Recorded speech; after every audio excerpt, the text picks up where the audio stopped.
আজকে আমি আপনাদেরকে রান্না করে দেখাবো পেঁপে ভুনা। তাই 500 গ্রামের মতো পেঁপে মিডিয়াম সাইজ করে কেটে নিয়েছি।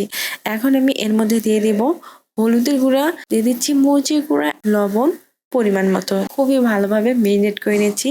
দিয়ে দিচ্ছি সয়াবিন তেল, দিয়ে দিচ্ছি মেরিনেট করা পেঁপে ফ্রাই করে নিব, দিয়ে দিচ্ছি পেঁয়াজ কুচি ফ্রাই করে নিব, দিয়ে দিব জিরা বাটা, আদা বাটা, রসুন বাটা ফ্রাই করে নিব, দিয়ে দিব হলুদের গুঁড়া, মরিচের গুঁড়া, দিয়ে দিচ্ছি লবণ, দিয়ে দিচ্ছি পানি। কষিয়ে নিয়েছি। এ সময় আমি দিয়ে দিব মেরিনেট করা পেঁপে, খুবই ভালোভাবে কষিয়ে নিব। আমি দিয়ে দিব পানি, খুবই ভালোভাবে কুক করে নিব।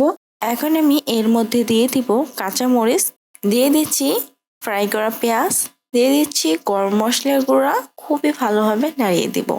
আমি কড়াইয়ের মধ্যে ঢাকনা লাগিয়ে এই তরকারিটিকে আরো কিছুক্ষণ সময় রান্না করে নিব।